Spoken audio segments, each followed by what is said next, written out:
¿Está perdida la razón?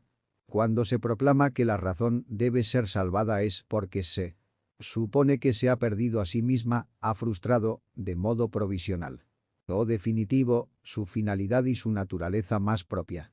Quizá muchos de nuestros contemporáneos ni siquiera aceptarían esta suposición. Si hay algo en lo que confían llenos de seguridad, es precisamente en la razón que identifican con una cierta ideología cientifista. Serían más bien otros los aspectos de la vida social o personal que estarían perdidos. Quienes piensan así reflejan una mentalidad moderna que sigue teniendo notable peso en nuestra sociedad. Para localizar las raíces de esa mentalidad, conviene sobrevolar, aunque solo sea, ese proceso clásico de Occidente que es la génesis de la modernidad y su evolución. Muchos especialistas han documentado con detalle este recorrido cultural, filosófico y teológico. Tan complejo, y a ellos remito uno. Al decir que la razón se ha perdido se alude al hecho de que la modernidad ha acuñado un concepto tan débil de razón que la despoja de los atributos que un día la convirtieron en símbolo del mundo moderno. ¿Cómo era la razón moderna?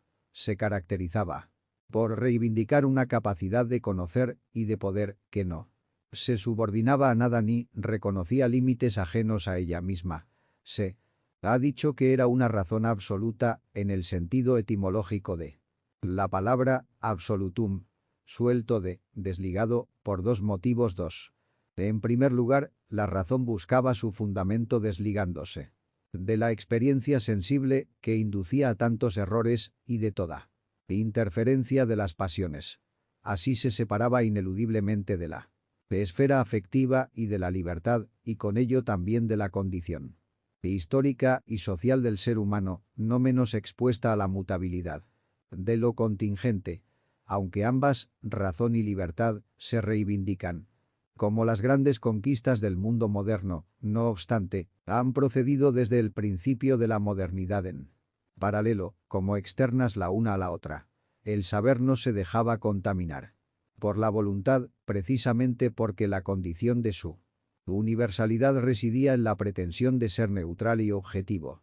Sin embargo, la libertad y la dignidad de la conciencia ofrecían el motivo de legitimación del sistema público de la razón, reivindicando así su primacía en la civilización naciente. El modelo teórico del mundo moderno no consigue pensar unidos el saber y la libertad, cuyo ejercicio se consideraba, sin embargo, como el distintivo de la época. La razón se absolutizaba, además, en una segunda acepción radical, porque se llega a concebir como el horizonte total y completo de todo acceso a la realidad.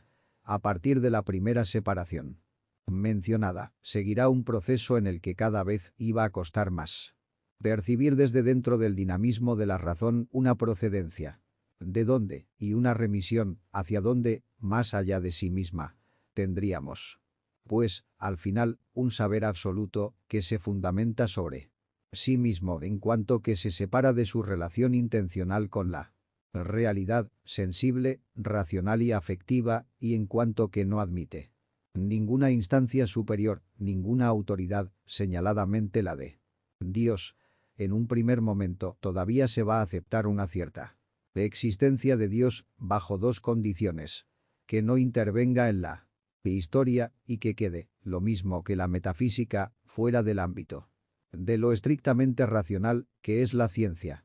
En passant se puede discutir si la modernidad como tal se identifica sin más con esta concepción de la razón absoluta, por tanto, inmanentista, que estamos describiendo. No faltan voces que reivindican la existencia de líneas minoritarias de pensamiento moderno, independientes de esta que llamamos aquí la razón moderna, porque ha sido predominante. En todo caso, esa razón, liberada de las ataduras de la tradición, de la religión o de la costumbre, podía por fin explicarse en sí y por sí. Podía pues ofrecer un saber universal tanto en el campo de las ciencias naturales y sociales como en el de la ética e incluso en el de la religión, dentro de los límites de la razón. Perseguía un ideal de autocercioramiento que ha acompañado muchas adquisiciones de la investigación científica y de la reflexión filosófica o política de los últimos siglos, de cuya importancia para nuestro bienestar actual hay que dejar constancia. No es de extrañar que una razón así entendida llegara a ser venerada como una diosa, cuya omnipotencia nacía de su emancipación frente a toda instancia exterior. Sobre ella se apoyaba una civilización que avanzaría indefectiblemente hacia mejor. Bertrand Russell y Stefan Zweig, dos personajes poco afines, coincidían en que era casi imposible explicar cómo era aquel mundo a los que no lo conocieron. Confiado, sólido, destinado a un progreso continuo.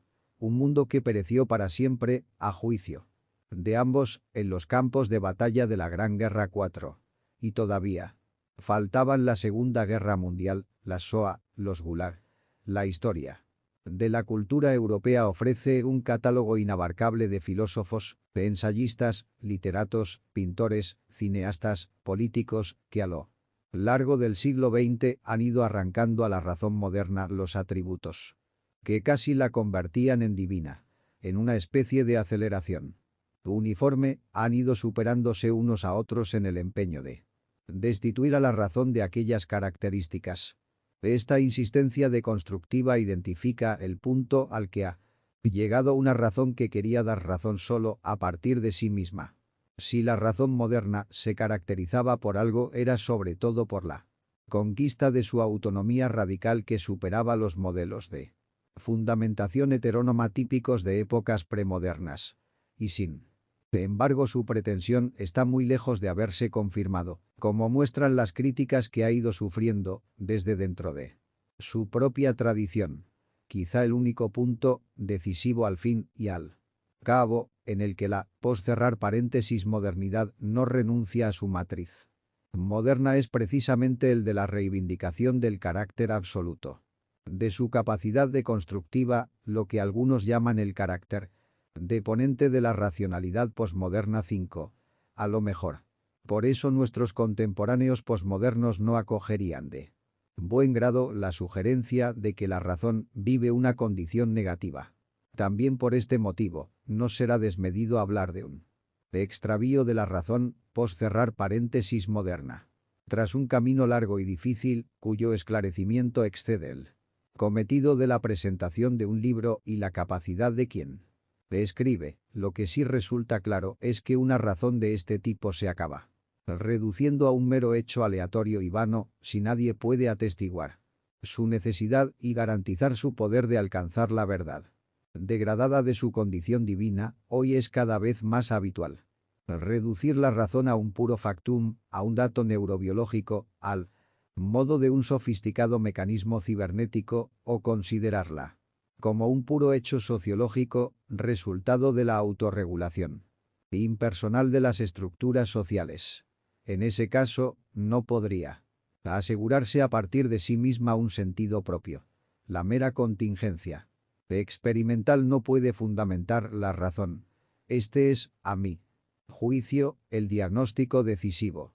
La razón, moderna se concibe de tal manera que no puede dar razón de su sentido. No puede afirmar su sentido a partir de las premisas que ella misma establece. La actividad racional no sería entonces más que la mirada inmóvil de una cosa, de un sujeto u objeto que se ignora a sí mismo. Esa parálisis no afecta solo a las discusiones de gabinete académico, sino que ha tenido y tiene enormes repercusiones en la vida de nuestras sociedades. Cuando la dimensión racional y la dimensión afectiva volitiva se separan desde su origen, salen perdiendo tanto una como otra la razón pura que aparecía como la gran herramienta especulativa para llegar incluso a la identificación soberana de lo racional y lo real acaba por menguar hasta una simple racionalidad instrumental. Hoy es muy reconocible en la tecnociencia, aplicada a la economía y la política, donde no solo las respuestas, sino incluso las preguntas sobre el sentido carecen de él. Y la esfera afectiva, desenganchada de toda referencia racional, se erige cada vez más en un ámbito privado, gobernado, es un decir, por el puro sentimiento.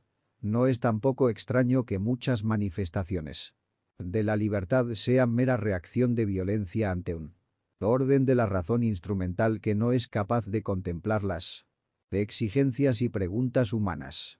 Ni la globalización financiera tecnológica ni el mercado de masas, por una parte, ni la reducción de la política a mero pragmatismo de poder nacional o supranacional, por otra, pueden resolver esta situación, en la que, de hecho, se excluye un fundamento, un sentido del sentido, más que nunca